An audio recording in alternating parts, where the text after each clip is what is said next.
After Keiichiro Toyama created Silent Hill on PlayStation, he left Konami and became a Sony man. His next games were Siren and its sequel. Most gamers will know him for his panache as a horror game designer, making some of the scariest and toughest examples in the genre. He also created both Gravity Rush titles, which were lighthearted anime-inspired open-world adventures that still managed to dance around some horror elements. Eventually, Sony closed all of its Japanese studio branches.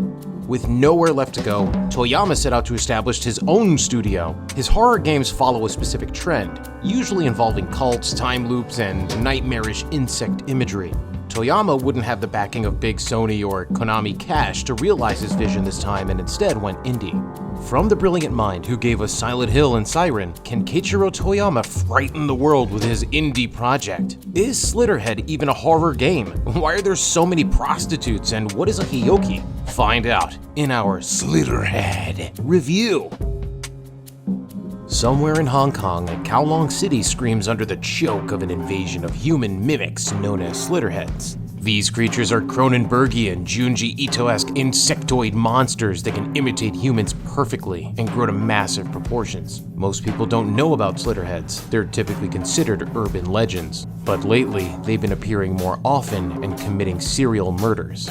Slitterhead's protagonist is an enigmatic spirit known as a hioki. Stricken with amnesia, he seeks answers to his past, but the one instinct that drives him is to hunt down all the Slitterheads. He can sightjack like in Siren, but as a disembodied supernatural consciousness, he can't do much. He can possess almost any human and make them fight for his cause, using their crystallized blood as a weapon. The story further develops when the hioki encounters unique humans known as rarities. These are people with an advanced connection to the hioki and can even speak to him. The first rarity is Julie, and she names the hioki Night Owl. Julie is a regular girl who loves manicures and lives in the Kowloon slums. She goes along with Night Owl's quest to hunt the Slitterheads because they're trapped in a time loop. The time loop is tied to the core gameplay and plot of Slitterhead. Expect to replay certain days to alter the events to change the fates of some characters. Other rarities become playable party members when their destiny is changed. Julie won't be the unique playable character, with each having a role to play in battle. Some characters are faster than others. Other rarities hit like a truck and can damage like Superman. There's even a rarity who could summon more humans to the field to act as meat shields, or command them to attack a target all at once. Some characters have deadly ranged weapons. No matter what, everything is made of blood and ties to the character's personality and style. The combat is unlike anything ever seen and demands focus, since a towering, abominable, praying mantis creature can rip the cast to shreds. Guarding and fighting defensive is a cornerstone of Slitterhead's battles. It's feasible to be aggressive and to dodge roll around like you're in Dark Souls, but the efficient way to play is to make use of the rarity abilities and to body surf to different humans while also parrying to activate slow-mo. While locked on a target, the right stick becomes the parrying function, and the players must match the direction with the on-screen prompt. It's kind of like Punch-Out! The timing window is tight, and it looks and feels awesome when the hero connects with a perfectly timed parry. Some upgradable passive skills can modify the effects of parrying, making battles with advanced Slitterheads fairer. Restoring health purely depends on how much blood is spilled on the field and if the player can absorb it before getting gashed by a huge mandible. Sometimes, the best way to get more blood is to sacrifice more humans, which paints Night Owl as a callous entity. Throughout the game, he uses countless innocent people and leads them to die for his cause. The gameplay is contextual, changing to whatever the scenario calls for. Combat is only viable when foes are at large, and stealth mode is active when the story calls for it. When the states of gameplay are binary, it signals that the gamers can take it easy and explore the impressively sized environments and soak in the grungy ambience. Slitterhead is a game that will make you think about the morality of exploiting regular people. It's no coincidence that the story is set in Hong Kong. It's a city heavily inspired by Kowloon's nightmarish and chaotic urbanization. The quality of life was extremely poor, and human life was seen as expendable. Cramped, tiny apartments haphazardly stacked on top of each other with no planning at all, and the constant stream of cables and blinding neon lights surrounding every building. Slitterhead is set across several days with a mission-based structure. It's a lot like how PlayStation 2 games used to be, with interludes between missions where players can upgrade and chat with the characters. The slick UI is easy to navigate, and the option to go back into past days and change the party can also lead to different events. One of the few drawbacks of Slitterhead is the lack of voice acting. There is voice acting, and what little voice acting there is happens to be very good. You feel it missing when Night Owl chats with the other rarities during the intermissions, and most dialogue is text with mumbles or gibberish.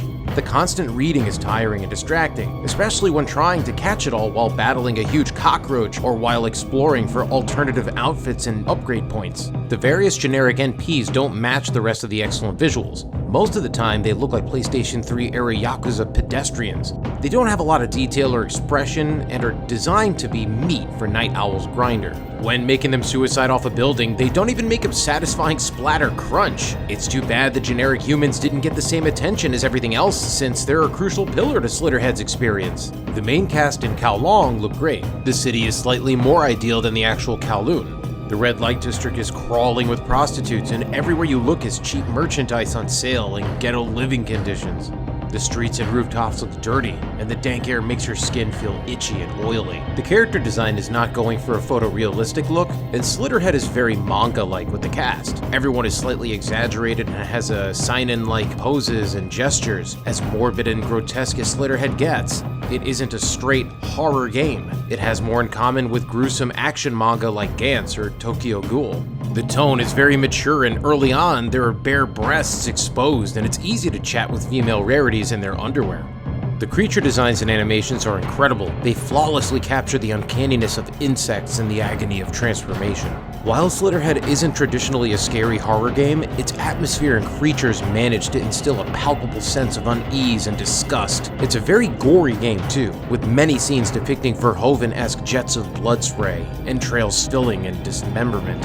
Akira Yamaoka brings the boys to the yard with his music, and his work on Slitterhead stands out as some of his strongest and most eclectic work yet. Fans of his work will take note of his choice samples and instrumentation, but in this game he goes for something very jazzy. The smoldering soundtrack is sexy like noirish detective music. Some moments of Yamaoka's music rely on traditional Asian instruments and guttural chanting. He mixes various styles into something wholly unique that defines Slitterhead's identity and gets under your skin.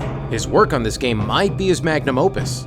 If you're a fan of Toyama's games, you'll know what to expect in Slitterhead. Cults, bug monsters, time loops, and dank ghettos. Yet fans won't expect the engrossing, intense, action-packed gameplay that jumps between various styles and body surfing. While it is apparent that Bokeh Game Studio was working with a tight budget, they knew how to stretch their dollars. Slitterhead is truly a special horror game that is sure to be a cult classic. You want more retro game reviews? Try liking this video and subscribing to our channel, and maybe Command will let me do more. And kids, remember to share.